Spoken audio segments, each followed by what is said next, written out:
Hello and welcome to this presentation of our paper to allow or deny. That is the question.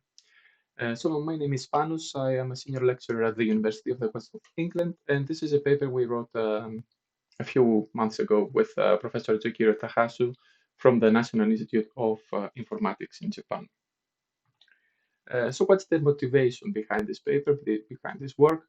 We know that we have seen that Android has been here since 2008, and when it comes to app control, app access control, there has been a battle of generations during these years.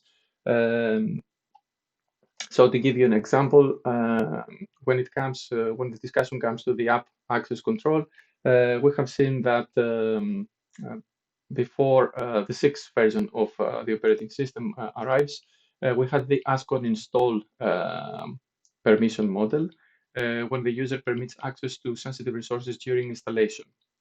Then around 2015, the model has changed, so Android introduced the runtime permissions. So they're using the ASCON first use model, and they are introducing fine-grained access control, introducing 9 dangerous groups. Then after 2 generations, the 9 groups become 10 dangerous groups. So the access to sensitive resources is listed in groups, in dangerous groups. This is how they call it. And then on the Android 10 last year, we saw an additional fine-grained permission system that was focused on location, and that was named a three-state model. And this year, with the introduction of Android 11, we have seen again one-time permissions related to location, Microsoft camera. Um, we have seen that permissions auto-reset themselves. We have seen foreground and background location access, etc. So this is an example for non-Android users of the tri-state location permission model. When an app requests permission to get the location of the user sees these kind of messages on the right. So the app requests to the user to allow access to location services all the time, or only when using the app, or the user has the choice to deny. So of course, this battle of generation has been a great problem for developers, because every time that the model changes, they need um, to update their apps. But it is in theory good for the people, because they have more control in theory of the shared data and the data that they are sharing with the app. So before the advent of the runtime permission model, the users were able to see this kind of message on the left-hand side. So they had to allow access to sensitive resources before the application gets installed into the mobile device. After Android 6, the users usually look at this kind of messages when the app first tries to access sensitive resources for the first time. So that, in theory, will make the user more informed about the sensitive resources that they allow to uh, various apps to access. Of course, with the settings app, the user is also able to change these permissions anytime that they want. So that was the basic motivation of this work. We started studying the user's adoption to the new model a few years ago, and we have seen that, for example, our participants indicate that the users maintain a positive view about this change, about the change to the runtime permission model. We have seen that storage, contacts, location, phone, and camera are the most requested dangerous permission groups from the installed applications in the participants' devices. We have also seen when we focused on social media that the user's behavior is consistent regarding the resources that they allow to social media applications to access. They have seen that 50% of our respondents in our sample didn't change any permission settings on their devices when we performed a second round of data collection during our experiments. And we have seen that only a very, very small fraction of installed applications presented different permission settings for those when we examined these users that had some changes on their devices for the second during the second round of experiments. So that's then in our prior work we created some kind of a profile for users. So we have seen that when it comes to social media applications, the users have a consistent behavior. So they usually allow or deny certain sensitive resources on social media, and we have also created some pilot profiles for that represent the accessibility of sensitive resources in their devices. The new research questions that came into our minds is that, okay, we know that users adapted positively to the ask on first use model, but which sensitive resources on their devices they aim to protect more frequently? That was the first question. Do they change their privacy related perceptions when they're dealing with their favorite apps? So we know that they probably have certain perceptions when they're dealing with various apps, but are they changing their privacy related perceptions when they're dealing with their favorite apps? Are users aware of the permission settings on the devices? So given the fact that the transition to the new model would make them more aware of the privacy settings on their phone. Did that work? Did that actually work? And also, the final question, if it was that if we can categorize users according to their privacy and permission settings.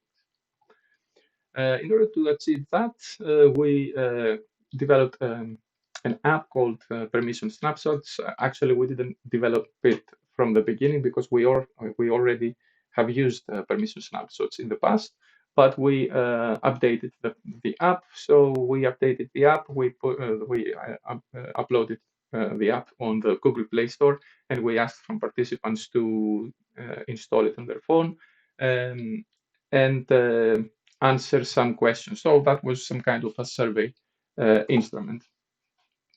The users, while they were they were participating in the survey, we also collected the settings information. We also collected the permission information from their devices, publicly available data.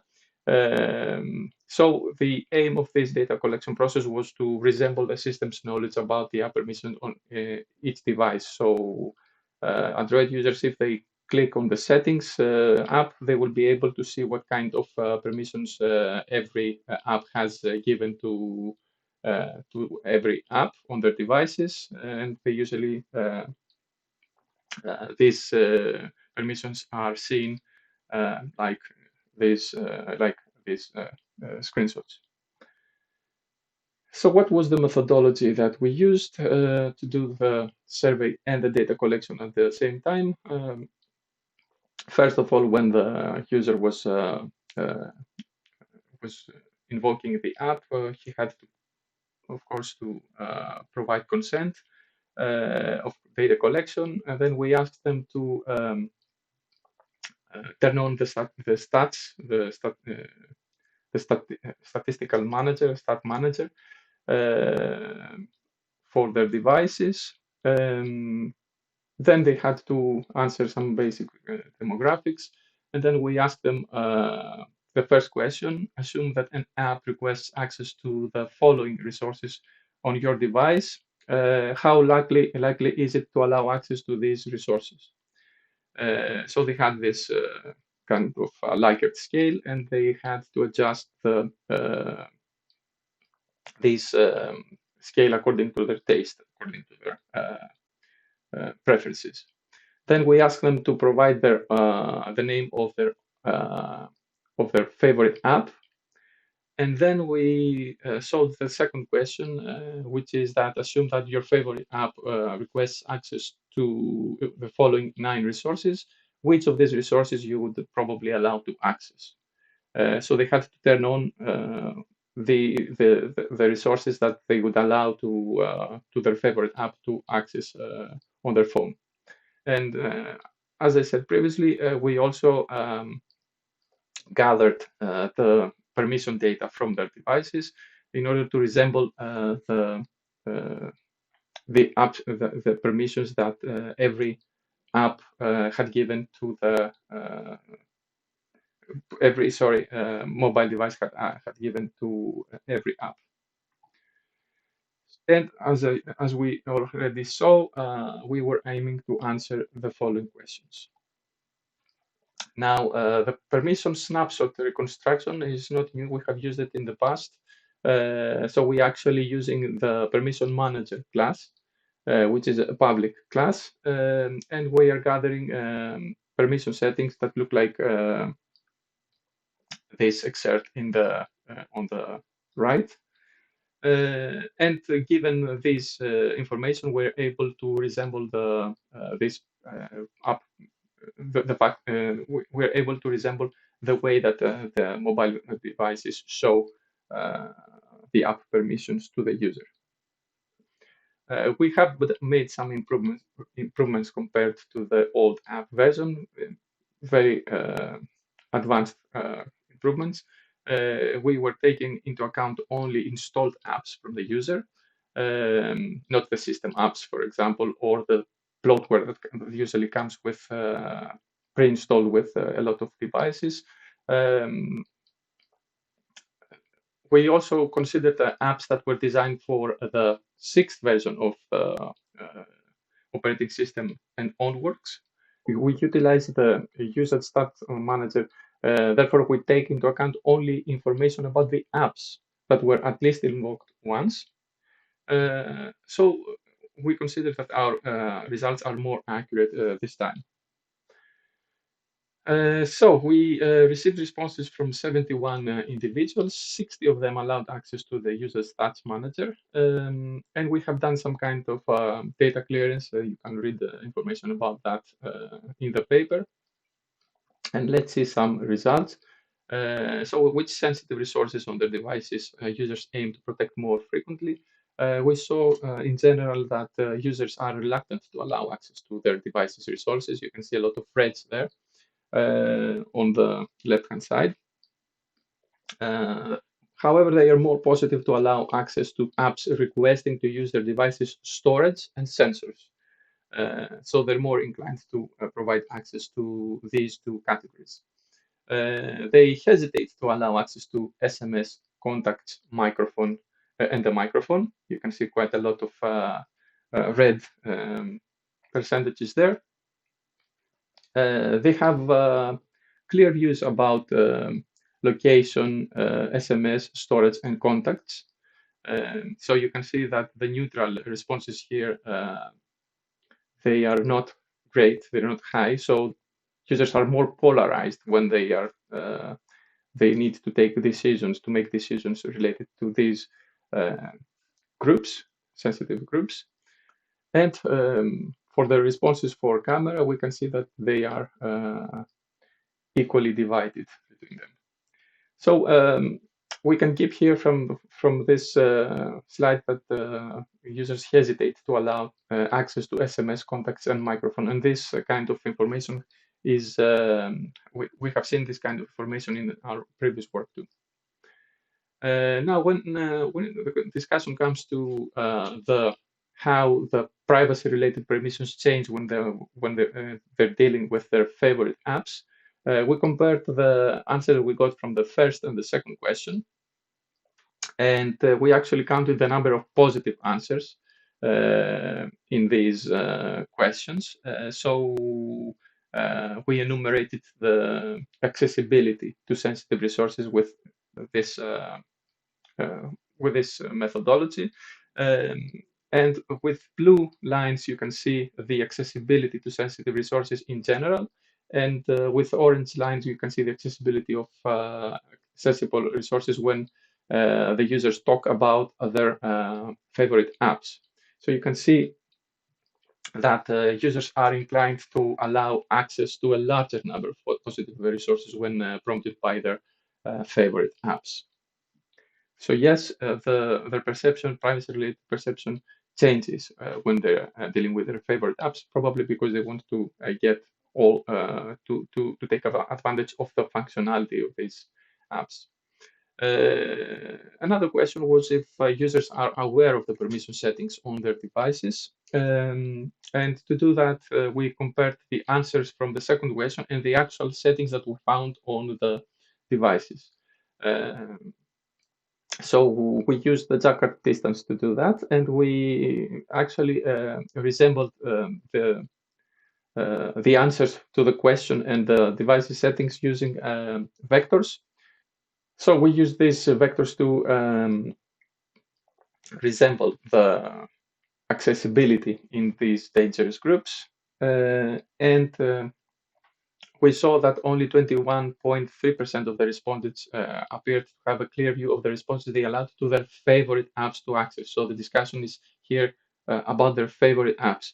And the average Jaccard distance derived from the 47 participants is approximately 0.71, which shows a big difference between the real picture and what people think that and how people think that they have um, set their devices, their apps, their favorite apps on their devices.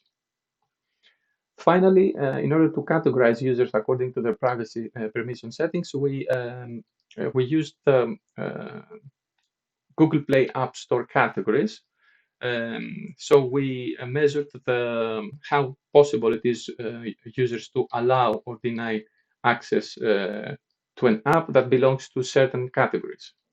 You can read in the paper how we did that.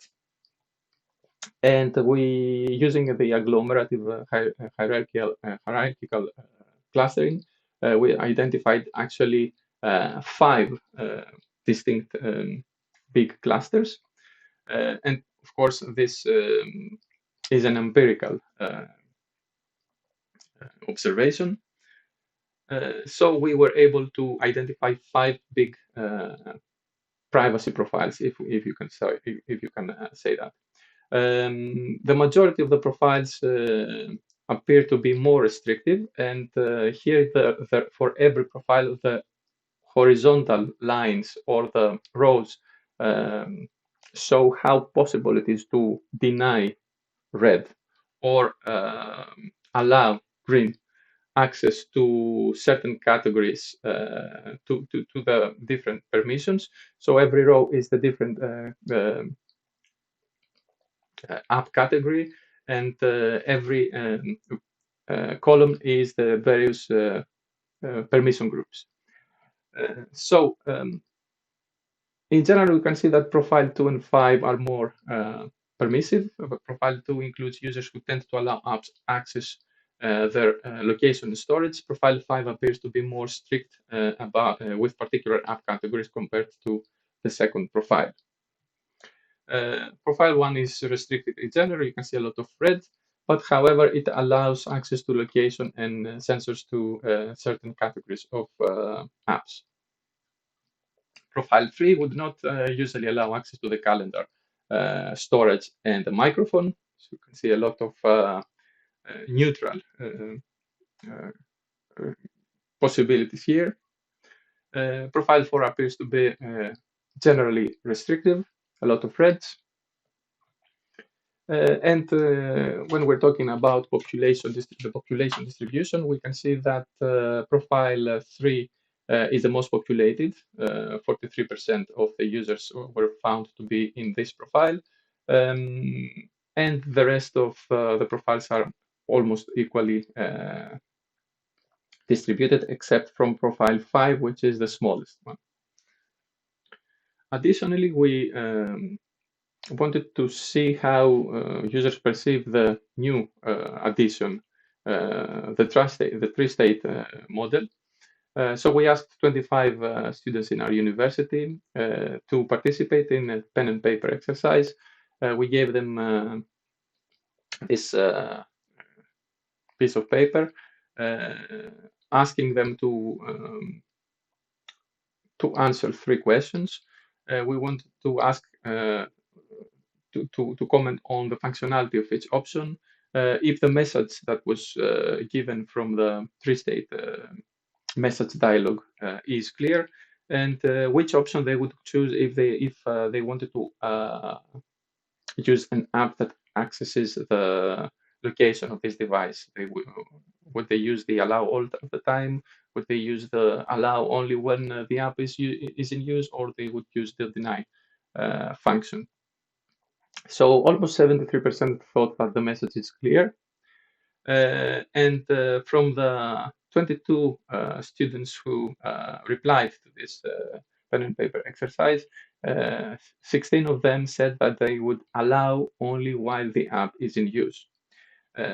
So we can see here that as a preliminary study, this preliminary study shows that if users have the choice to allow an app to access the device's location only while the app is in the foreground, they are eventually positively inclined to provide this permission.